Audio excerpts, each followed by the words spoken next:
Fourth station. Jesus meets his mother.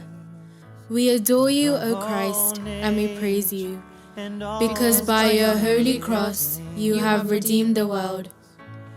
Above all wisdom and all the ways of man, you were here before the world.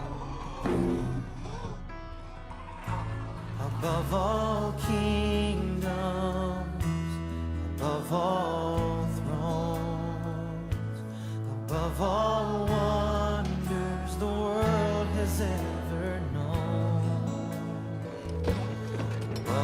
On the way to the cross, Jesus sees his blessed mother. Their eyes meet. The quick image of the baby Jesus rushed through the head of our blessed mother as she sees the pain that her son suffers for those in the past, present, and the many generations ahead.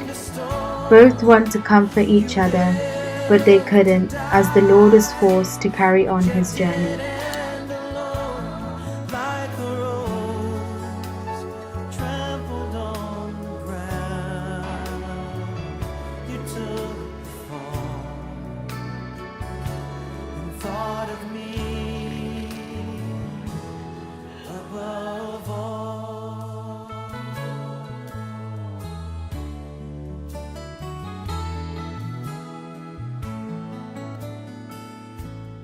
Above all powers, above all kings, above all nature and all created things. In her heart she had kept the words of the angel spoken to her in the beginning.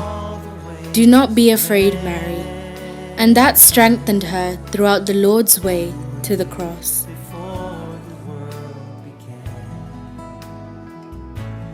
Above all kingdoms, above all thrones, above all Mother Mary, a few days after Jesus' birth, took him to the temple. Guided by the Spirit, Simeon also came into the temple. And when the parents brought in the child Jesus to do what was customary under the law of Moses, Simeon saw the child and praised God, and before he departed, he told Mary, "A sword will pierce your own soul too." In Matthew chapter 12, verses 46 to 50, he was speaking to crowds, and his mother and brothers were standing outside, wanting to speak to him. Someone told him, "Look, your mother and your brothers are standing outside, wanting to speak to you." But to the one who had told him this, Jesus replied, "Who is my mother, and who are my brothers?" And pointing to his disciples, he said, "Here are my mother and brothers. For whoever does the will of my Father in heaven is my brother and sister and mother."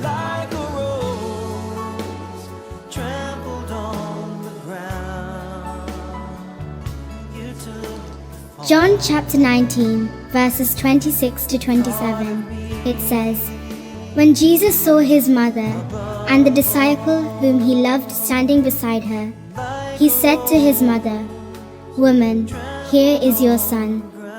Then he said to the disciple, "Here is your mother." And from that hour the disciple took her into his own home. Jesus gave his mother to us as an intercessor, a comforter, and an example to this world. So during this Lenten season, let us try and help our parents around the house and live a holy life, pleasing God our Father. From the minute our mother humbly said yes to the Lord, she initiated the first steps for the redemption of humanity. As a child, Jesus fell, and as we have seen, Mother Mary was quick to cover our Lord with her immaculate and comforting mantle, reassuring her son that there is no pain. But there came a time when the Blessed Mother, couldn't bear to look at the pain of her innocent son. The scourging of Jesus sparked the answer to the God-given revelation, which remained in her heart for many years. A sword of sorrow will pierce through your heart. The feeling of helplessness lingers through her heart as she sees her baby, whom she once wrapped in swaddling clothes, is now being stripped of his own skin. The pain in his voice, as our mother hears him cry, shatters her heart into many fragments. From birth to death, she was there, spiritually and physically. As their eyes met, they both were filled with love. Love for each other and love for humanity. The pain in the Lord's eyes increased the pain in our mother's heart, and the pain in our mother's heart also increased the emotional sufferings of our Lord Jesus.